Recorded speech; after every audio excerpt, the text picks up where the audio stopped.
उन पे इतना संसाधन पैसा नहीं था कि लाखों रुपए वाले कथावाचक बुला लें, क्योंकि कई कथावाचक हैं जो 50 लाख रुपए लेते हैं। कोई किसी की हैसियत है कि धीरेन्द्र शास्त्री को बुला ले अपने घर कथा के लिए? कोई अंडर टेबल लेगा वो बाबा पैसे? आप पता करवा लीजिए, अंडर टेबल नहीं लेते हैं वो धीरेन्द्र शास्त्री क्या? उत्तर प्रदेश की सियासत में एक बहुत बड़ा टर्निंग पॉइंट आया, इसलिए क्योंकि सत्ता के साथ सनातन को कंपेयर किया जाने लगा है। बीजेपी को एक मौका मिल गया है समाजवादी पार्टी पर अटैक करने का। हुआ क्या है, वो आपने बाइट सुन ली, अखिलेश यादव ने क्या कहा धीरेन्द्र शास्त्री के ऊपर।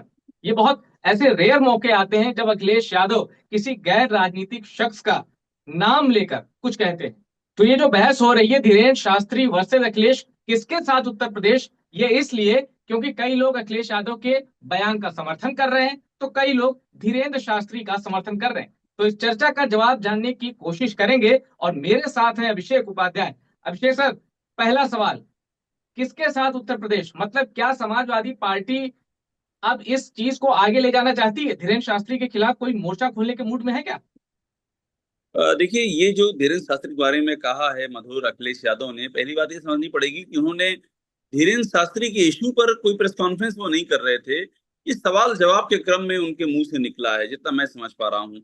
अगर हाँ, कथावाचकों जी। अगर सोचा समझा होता तो वो इसको एजेंडा बना के करते। ये ठीक है कि वो कथावाचकों के मुद्दे प्रेस कॉन्फ्रेंस कर रहे थे, इसके पहले भी उन्होंने किया है।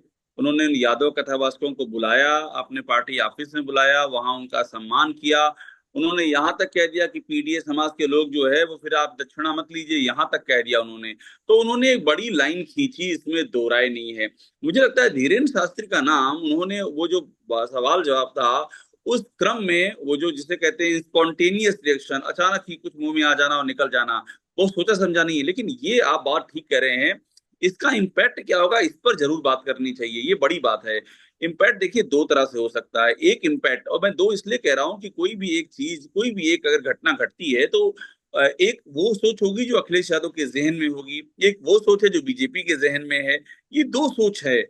अखिलेश यादव जो सोच रहे हैं वो ये सोच रहे हैं कि जब वो बार बार कहते हैं कि ये जो कथावाचक हैं, ये जिस तरह से ये लोग जो पीडीए समाज के लोग उनका उत्पीड़न कर रहे हैं, पैसा ले रहे हैं, तो उनको लग रहा है कि ये पूरा पीडीए इकट्ठा होगा, पूरा पीडीए इकट्ठा होगा। और ये लड़ाई वही हो जाएगी। आप याद कीजिए, जब विधानसभा का चुनाव 2022 का चल रहा था तो स्वामी प्रसाद मौर्य ने उस समय समाजवादी पार्टी ज्वाइन की थी। एक मैं अगला सवाल वो आपसे पूछने जा रहा था कि जब स्वामी हाँ प्रसाद मौर्य ने ऐसा कहा था तो एक एक हाँ वर्ग को लगा था कि अखिलेश यादव आएंगे, स्वामी प्रसाद मौर्य के बयान से किनारा करेंगे, उनका निजी बयान बताएंगे, लेकिन 80-20 नहीं। उन्होंने अखि- 80-20 जी। कहा था, 80-20। और मैं था उस समय समाजवादी पार्टी के दफ्तर में, मैं था। उन्होंने 80-20 की बात कही थी कि 80-20 की लड़ाई है, क्लियर उन्होंने ये कहा था। तो आप ये समझिए कि अखिलेश यादव का पूरा जो पर्सपेक्टिव है अब उसी पर आ गया है। उनको लग रहा है कि देखिए, ब्राह्मणों के वोट भले ही वो कोशिश कर रहे हैं, सब ठीक है, लेकिन अभी तक का रिकॉर्ड है कि उनको नहीं मिलते हैं। 2012 एक छोटा सा एक्सेप्शन था, लेकिन 17 में नहीं मिले, 22 में नहीं मिले, उनको नहीं मिले। अभी जो लोकसभा में जीते हैं वहां पर उनका उनका ये आकलन है कि उनको पीडीए और मुसलमानों के वोट थोक में मिले हैं। तो वो इसी को चाहते हैं, वो इसी को इनरिच करना चाहते हैं। तो उनको लग रहा है कि अगर वो इस तरह की बातें कहेंगे तो ये पीडीए पूरा का पूरा एकजुट होगा, इकट्ठा होगा, एग्रेसिव होगा, ये उनको लगता है। लेकिन दूसरी ओर मधुर, जो बीजेपी की लाइन है, और वो भी बड़ी इंपॉर्टेंट लाइन है, कि आप इस तरह से कर क्या रहे हैं। ब्राह्मण, चूंकि ये बताया जा रहा था योगी आदित्यनाथ से नाराज हैं।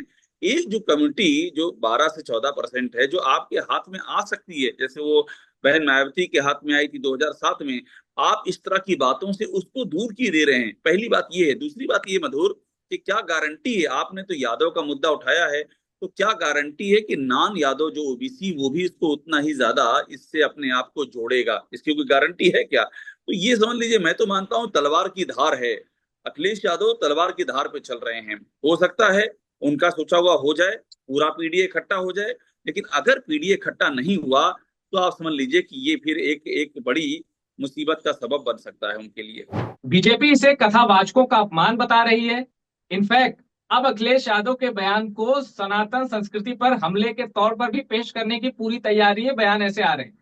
मैं अभी राजकुमार भाटी को सुन रहा था, समाजवादी पार्टी के प्रवक्ता हैं, एक टीवी पे वो कह रहे थे कि जब धीरेन्द्र शास्त्री कथा कहें तो सनातन की बात, और जब मुकुटमणि यादव और संत यादव कथा कहें तो फिर साजिश है। तो मुझे ऐसा लग रहा है कि समाजवादी पार्टी अब इसको एक मूवमेंट की तरह आगे ले जाने में लगी है, क्योंकि धीरेन्द्र शास्त्री एक और अभियान चला रहे हैं कि जाति की बात छोड़ो, सब सनातनी एक हो। तो इस तरह से अगर जाति ही छोड़ देंगे तो पीडीए का फॉर्मूला मोटे तौर पर तो जाति आधारित है। तो इस वजह से भी समाजवादी पार्टी ने कहीं धीरेन्द्र शास्त्री को टारगेट तो नहीं किया।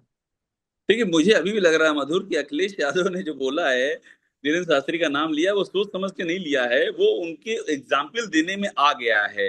और आप आजकल देख रहे होंगे मधुर, अखिलेश यादव बड़ी रेगुलर फ्रीक्वेंसी में प्रेस कॉन्फ्रेंस कर रहे हैं, रेगुलर कर रहे हैं, और बड़ी खुल के बात करते हैं। उसमें जो भी जहन, कई बार पत्रकारों से पूछने लगते हैं, अरे भाई तुम्हारे चैनल वाले बताओ क्या चला रहे हैं। कई बार मजाक के मूड में आ जाते हैं, कई बार एग्रेसिव हो जाते हैं, तो वो उनके स्वतः स्फूर्त मुंह से निकला है। लेकिन देखिए, राजकुमार भाटी जो कह रहे हैं वो उनकी अपनी एक लाइन है, वो उसी लाइन को डिबेट करते हैं, लंबे समय से डिबेट कर रहे हैं।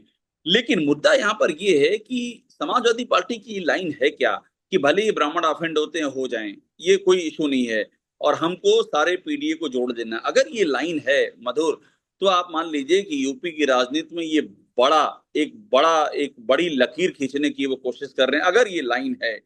क्योंकि फिर तो क्लियर है, जो इटावा में उन्होंने लाइन ले ली, और अखिलेश यादव ने बड़ी एग्रेसिव लाइन ली है, ऐसी ऐसी लाइन नहीं ली है। अखिलेश यादव ने कहा कि 3 दिन के अंदर आंदोलन छेड़ देंगे, यहां तक बात कह दी। उस पर सवाल उठ रहे हैं। आजम खान ओवैसी की पार्टी कह रही है, भाई आजम खान के लिए तो कभी आपने नहीं कहा कि 3 दिन में आंदोलन छोड़ देंगे, यादवों से इतनी क्या आपको इतना क्या पनापा है आपका, वो सवाल उठा रहे हैं। लेकिन मुद्दा ये है कि ये देखिए, अगर ये मामला यादव तक टिकेगा तो अखिलेश यादव को भारी नुकसान होने जा रहा है। लेकिन अगर इसमें पीडीए जुड़ गया मधुर, ये जुड़ भी सकता है। देखिए, एक बात मैं आपको बताऊं, एक ब्राह्मण के नाम पर एक चलता ना ब्राह्मणवाद से लड़ाई, आप ध्यान दीजिएगा इस बात पे, ब्राह्मणवाद।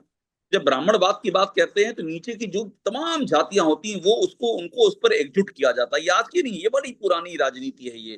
तो अगर अखिलेश यादव ने उसको आगे बढ़ाने की उनके जहन में है, और अगर वो कामयाब होते हैं, तो आप ये मान लीजिए अखिलेश यादव के लिए फिर तो ये इटावा की घटना तुरुप का पत्ता साबित हो जाएगी, उनको बड़ा फायदा मिल जाएगा अगर वो उन्होंने पूरे पीडीए को जोड़ दिया। लेकिन अगर मधुर ये मामला यादव के आगे नहीं जा पाया, जो कि बीजेपी कोशिश कर रही है, तो अखिलेश यादव को इससे बड़ा नुकसान भी दूसरा नहीं हो सकता है कि आप एक तो आपने बाकी पीडीए को खोया, सिर्फ ये हो गया कि आप यादव के लिए एग्रेसिव हो रहे हैं, किसी और के लिए तो आप ये धमकी देते नहीं है कि हम 3 दिन में आंदोलन कर देंगे। यादव के लिए आपको इतनी पीड़ा है, अगर ये बात आ गई जहन में, और ब्राह्मण जो कि योगी सरकार से नाराज बताए जा रहे हैं वो आपकी ओर आकर्षित हो रहे हैं, आपने उनको भी ना, फिर तो आप कहीं की नहीं रह गए, ना खुदा मिला ना विसाले सनम, ना मतलब फिर तो कोई चीज उनके हाथ में रही नहीं गई।